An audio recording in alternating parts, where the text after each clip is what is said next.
everyone. Are you ready for some football? It's Saturday, week 11 of the college football year. The slate of games today we got coming on. It is 11:52 my time. Looking forward to, I hope, to be another great Saturday of college football. It is nice and warm and sunny here in Central Florida. As always, about 75 degrees. Got the door to the man cave open. No AC needed today.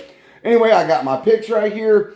I hope nobody's betting on games based upon the information I give, because if you have, you've been wrong. I've been wrong a lot this year, but I do try to pick a lot of upsets due to basically, trying to win big lump sums of money. But I've got my picks here today. I'm going to give them to you. We're going to talk about some key games. So here's my bets, so nobody thinks I'm trolling. I've got 3 different parlays going. I got UConn minus 6.5 over Florida Atlantic. I like that. UAB plus 21.5 at South Florida. I got Kentucky in an upset to beat Vandy today. Even though they're injured, I hope they can get it done. I think the spread's like 9.5 in that game. And USC plus 10.5 at Oregon. That's parlay number 1. On my second parlay, I got Oklahoma minus 9.5 at MIZZOU. I got Miami minus 16.5 at Virginia Tech. I usually don't beat Miami. They tend to let me down every time I do. Don't let me down, Miami. And Ohio State, which is a big number. I usually don't like betting these big numbers, but minus 32.5 at Rutgers. And my third parlay, I got Louisville to upset. These are my upset picks. This is my big ticket parlay here. I've got Louisville to beat SMU.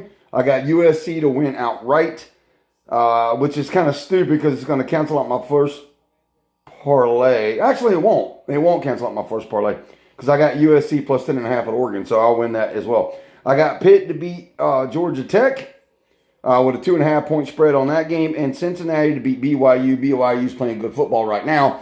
Side note, I had to pay $29.95 for ESPN Plus Disney Bundle again today, and nobody can explain to me why that's so expensive, seeing how we got to watch, ads every time we watch Disney Plus. I can't stand Disney. They're so money hungry. Does anybody else on here agree with me that they can't stand Disney? I just wanted to get ESPN Plus, but yet I had to buy Hulu and Disney, to get it all, so I could watch that Auburn-Mercer game that's coming on at 2 o'clock. That's right, folks. I'm a true fan, no matter what, bad year, but I want to see Deuce Knight. Deuce Knight gets the start today for the Auburn Tigers. I'm curious. We're redshirting Ashton Daniels. Curious to see what he can do against Mercer. So kind of excited for that. Key matchups, key games today. Let me get my list. Some of the key games I'm looking forward to watching today is USC at Oregon, Oklahoma at Mizzou, Pitt at Georgia Tech, BYU at Cincy, Kentucky at Vandy, and Texas versus Arkansas. Watch out, Texas. Arkansas has been close all year long. Anyway, I'll be back at halftime in the 12 o'clock games. Let me know what you folks think about the college football slate today. We'll see you at halftime.